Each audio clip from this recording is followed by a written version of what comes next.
Magandang araw sa inyong lahat, mga subscriber ko.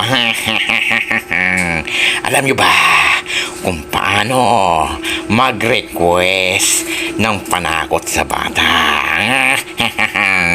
Ganito lang yon, mga subscriber ko. Mag-comment sa video ko na to. At i-comment ang name o pangalan ng bata na tatakutin. At kung ano ang concern nyo. At kung sino ang mapipili ko. Ayon ang igagawa ko ng panakot sa bata.